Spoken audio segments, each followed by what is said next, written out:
Bengals minus 3.5 had to be the easiest money ever. So if you are a betting man or woman, hopefully you are at least able to make some money off this latest Lions performance, which obviously was not a good one.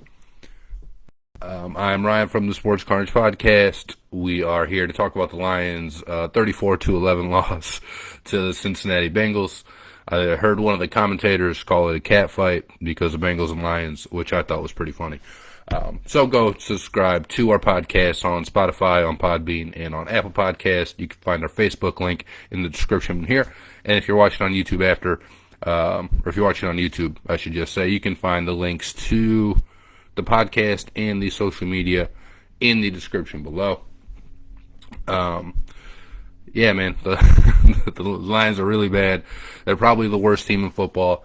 Having a bit of a silver lining to this game is the Jaguars got to win today, so now the Lions are in sole possession of the number one pick as of now because they're the only winless team left. And if you look at their schedule, the next 3 weeks, it's looking really hard to see a victory for the Lions. They have the Rams, then they have the Eagles, and then they have a bye week, and then they're at Pittsburgh, and then at Cleveland. And Pittsburgh's not great, but I don't expect the Lions to go into Pittsburgh and beat the Steelers. And the Browns are just a way better football team.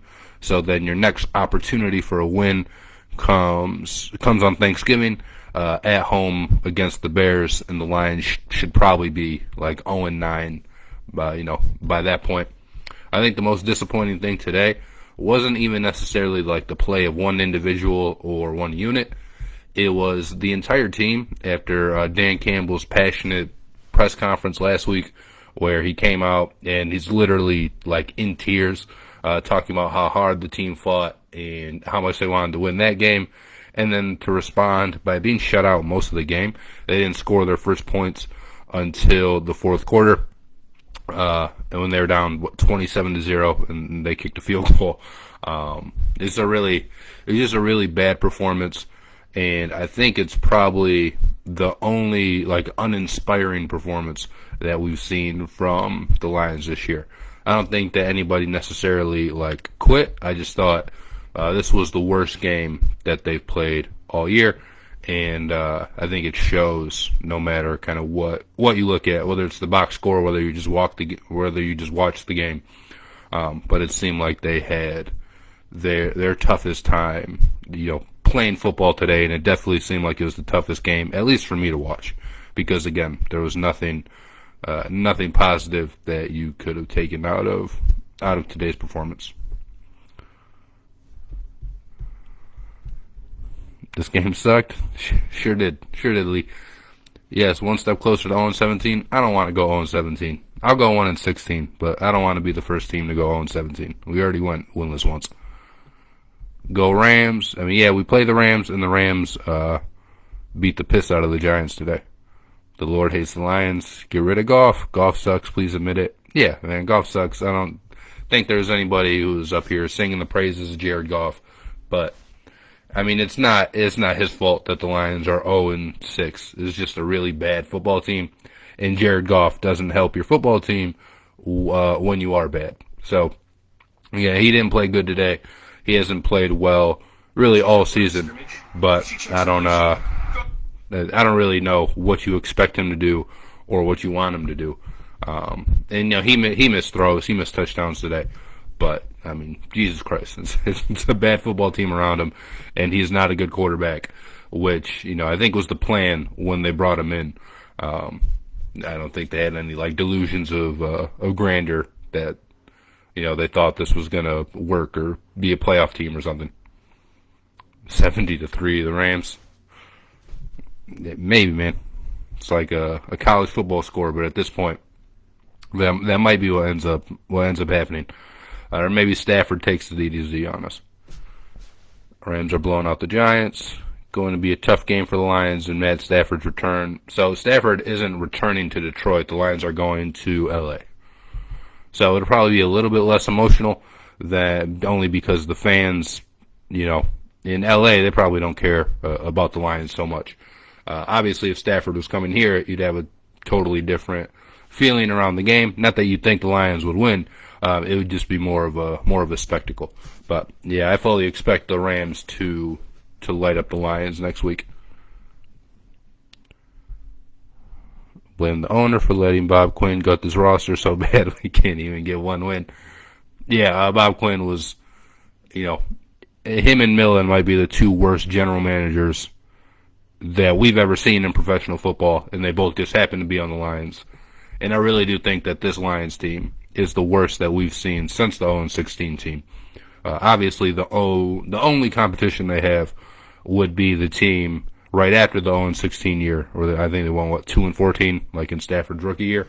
But I think this is the worst team that we've seen in Detroit in quite a minute, because they're not worse. I mean, they're not better, than any like the actual Stafford-led Lions teams.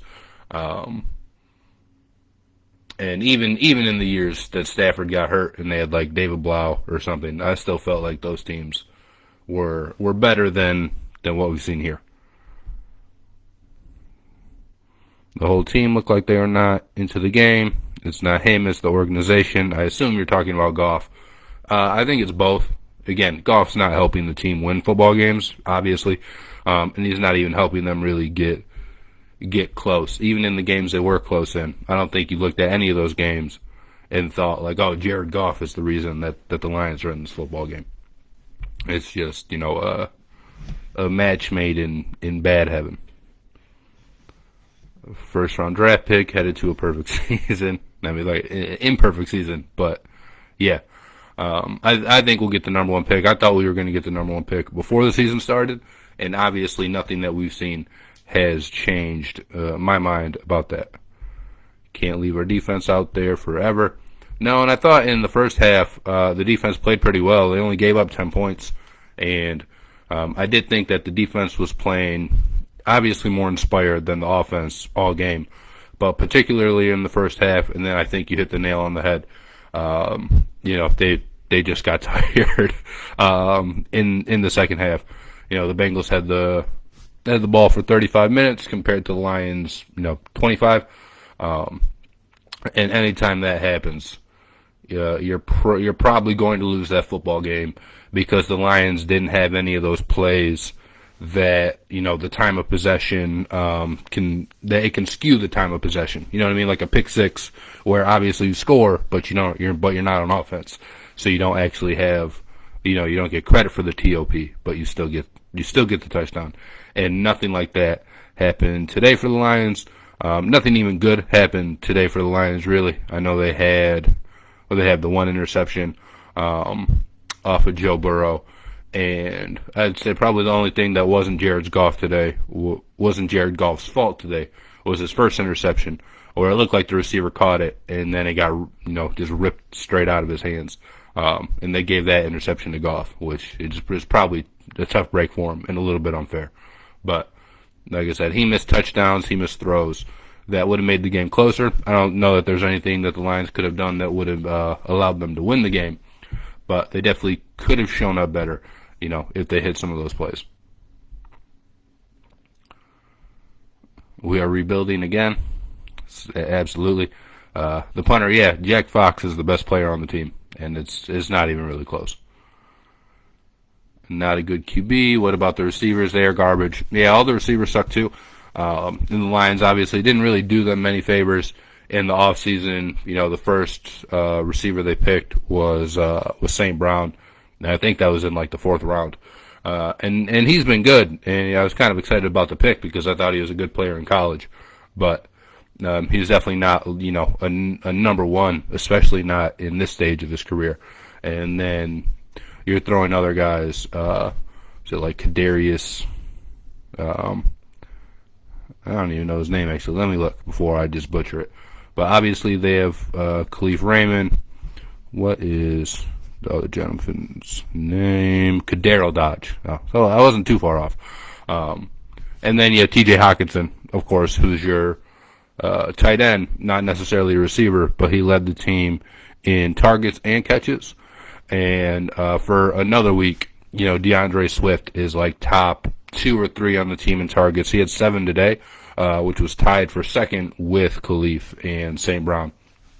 But I mean, that's a problem. Obviously, DeAndre Swift is a good receiving weapon, but him getting, as many targets as like your, number one receiver is not a good sign, and it's not a recipe to win football games. And he can still be a weapon moving forward. I like DeAndre Swift a lot, but the Lions, I don't want to say they're using him too much because I think he is one of their best offensive players, but the amount they're using him isn't helping them win football games, if that makes sense. I'm 63 years old, will always be a Lions fan. There comes a time when they will be feared. I just hope that happens in my lifetime. I hope so too, Thomas. I hope you live a long, beautiful, healthy life, and you get to see some Super Bowls out of it. Because 63 years is a long time, and you probably have only seen a couple playoff wins, right? Yeah. So I hope for your sake they can help you out. A very bad team. It's hard not to point fingers at something certain. It's on everyone.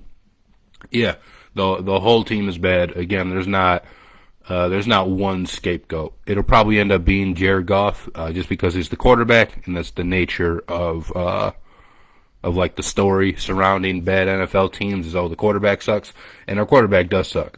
But we're not 0-6 strictly because of Jared Goff. Goff is terrible. He's not a bridge or building quarterback. I think he can be a bridge quarterback. We just don't have a quarterback, on the other end of the bridge to hand it off to. Our backup is David Blau.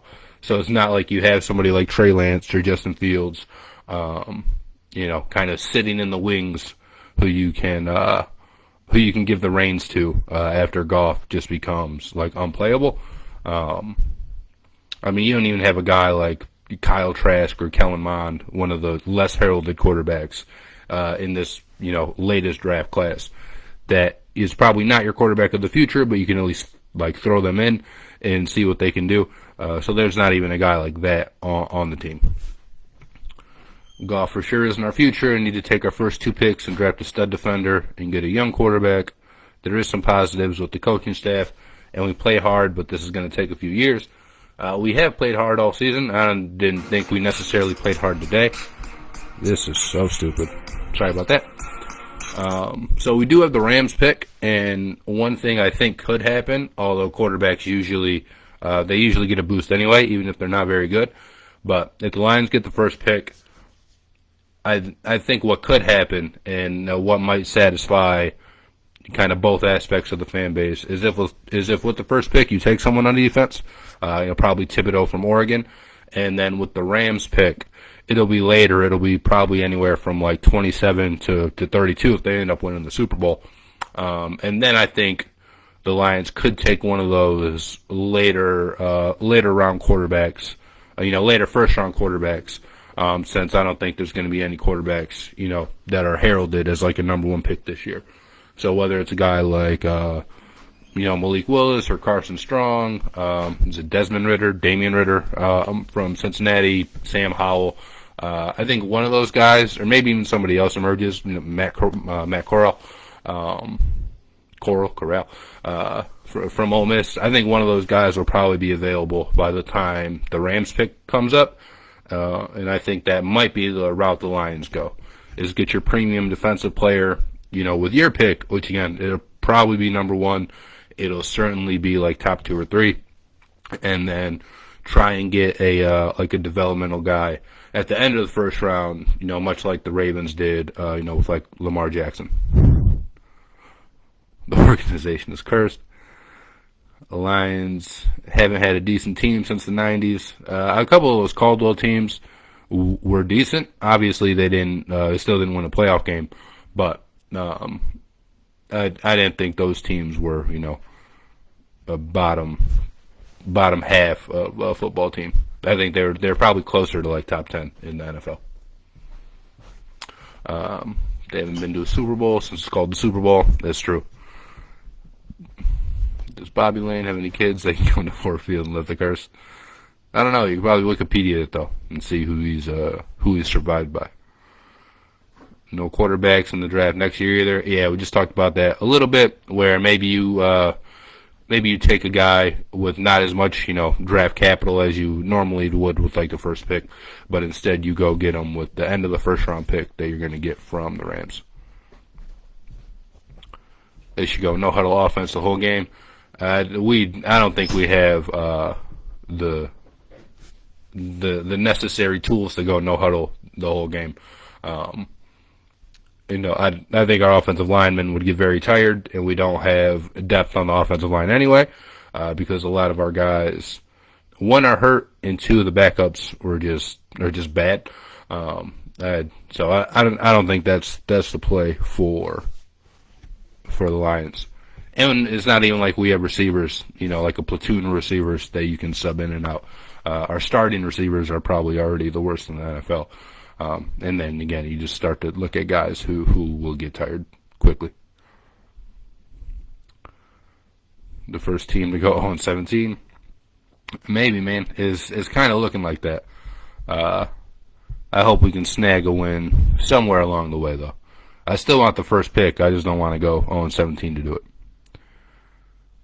Thank God the game was blacked out. Well, it wasn't blacked out here in Ferndale, I'll tell you that. We got to watch every morsel of that game. I asked you last week, and you disagreed with me. Here I go again. Jim Caldwell. No, I don't. The same thing, man. Caldwell was not a good coach. He wasn't going to get the Lions to where they wanted to get. And, I mean, he hasn't gotten, like, another head coaching job in the NFL since leaving Detroit. I don't even think he's been a coordinator anywhere. So, no, I still don't miss Jim Caldwell. If you gave Jim Caldwell Jared Goff in this team, I don't think the results are any different. Lions need to sign Cam Newton. I actually don't hate that idea. I mean, they're paying Goff so much money already, and I don't know, actually. I think Cam Newton is better than Jared Goff, but I don't think Cam Newton does anything for the Lions. And Cam Newton I think in Carolina probably the last, couple years, and even in New England, he's been seen as a guy who, like, divides the locker room, and that's not his fault. It's not like he's purposely being divisive, but he's just, like, so charismatic and, like, such a good teammate that half the locker room ends up trying to side in with him, and then you just create an unnecessary distraction for the Lions. So I don't hate the idea in theory, and, like, on the field, I think you probably get a better product if Cam Newton was on the Lions than if Jared Goff was. But I don't think it's enough to make a difference to where the Lions are gonna to where it would, vault the Lions into, winning football games. But I do think he's probably better than Jared Goff at this point. Although it's close, because Cam's still pretty bad. He can throw deep. He's not super accurate though, but he can definitely run the ball. That part is for sure. And again, like I don't even hate it, but they're kind of stuck with Goff. One, they're paying him a ton of money, and the dead cap that they would have if they released him or traded him or anything like that is pretty high. And if they were going to bench Goff, again, I think it'd probably be because they had at least a young quarterback in the wings, and they just don't have that. So I don't think they'll bench him for Cam Newton. And I don't know that Cam would want to come to – he might want to come to Detroit because I don't know that he has so many suitors. Do you think that they would trade Goff? I don't think you can get draft picks for Jared Goff at all. And we can – I'm assuming you're saying we can sign Colin Kaepernick. I think Kaepernick's pretty old at this point. When he was first, disbanded from the league, I was all about it, but at this point, again, I think he's pretty old, and he doesn't do anything that the Lions need him for. You know what I mean? Like, I don't think this team's, again, I don't think the results are too much different if you get one of the other veteran quarterbacks, whether it's Cam Newton or Kaepernick or whoever else, than, if you had Jared Goff. And I'd be in favor of benching Jared Goff if you had a younger quarterback waiting to come up, even if it, again, somebody that, didn't have probably didn't have a future, like Kyle Trask or Kellen Mond, one of these other rookie quarterbacks. I mean, hell, even like, Brian Lewerke or something. Like a guy who you think's pretty bad, but hey, we'll give him a shot and just see what happens. And I just don't see that happening with a veteran quarterback, and I don't really see the benefit of it, even if those guys are better than Jared Goff, and they very well might be. I just don't think it does anything for the Lions to just kind of shift their quarterback problem from Jared Goff to another veteran who, isn't going to help them, and it would probably be a bigger distraction when they do bring in a younger quarterback. So, because if you're going to draft one of these quarterbacks in this upcoming draft, you'd probably rather have them in a situation where like Jared Goff's their competition and mentoring them, because I think he'd be more willing to mentor somebody than like Cam or Kaepernick would. And obviously, again, it's just less of a distraction because Jared Goff is kind of mundane, where Cam and Kaepernick, they obviously have their own big personalities and stories that come with each of them, which I don't necessarily think is helpful for a young quarterback. What are the Lions good at? Punting. That's literally it. The only thing the Lions are good at is punting. Signed T.O. as a wide receiver. There we go. He said he could still play when he was talking to Shannon Sharp. Last week I told you I was willing to pay for Cam's haircut if he was signed to Detroit. That's very funny. What's frustrating is if the Lions could have gotten Justin Fields the past draft, he was ready to play. They could have taken Fields. They could have taken Jones in the first round anyway with where they picked Sewell. I still wanted to pick Sewell, and I do think Fields is pretty good. I'm not so sold on Mac Jones yet, but I mean, at least they have a young quarterback, right? And they're trying to build their future, and the Lions are trying to build their future too. It's just frustrating to watch. I understand it from a team building standpoint, but it's just frustrating to watch when your future doesn't include your quarterback. You know what I mean? As a fan, you get kind of greedy, and that's the one guy you want to see because that's the guy who's probably going to be on your team the longest if he ends up working out and being good. So the Lions are in a situation where, almost like the Panthers were the last few years, where they had Cam Newton and like Kyle Allen, but you knew Kyle Allen wasn't really going to be the answer. But they had done all this other stuff and moves to build the rest of their team, and then they went and traded for Sam Darnold. I think they started out 3-0. I think they're in danger of being 3-3 though if they lose to the Vikings right here. But I mean, yeah, man, it's just frustrating to watch. It's just frustrating to watch when you don't have a quarterback, because that's not the one guy you want to see develop. But that's probably the easiest guy to tell, if he's developing, and it's certainly the most fun to watch, right?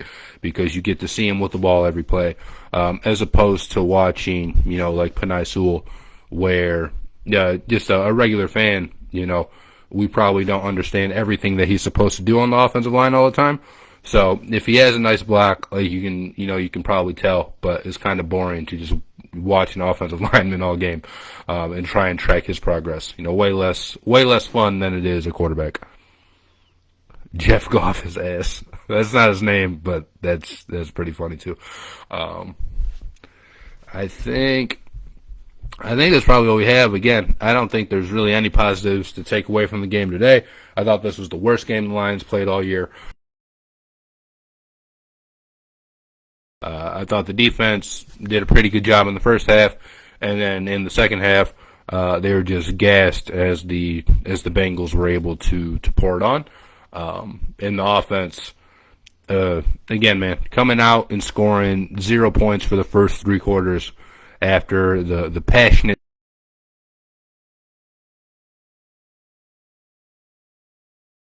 cheering up, whatever you want to call it.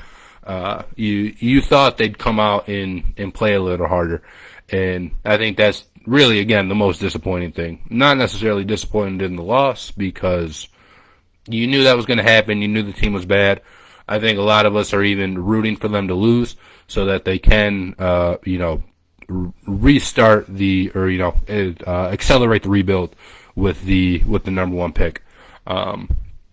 But yeah, I mean, you still want them to play hard, right? You want them to lose. You want them to lose close, unless you ended up betting on this game, then I'm sure you were very happy. God damn it!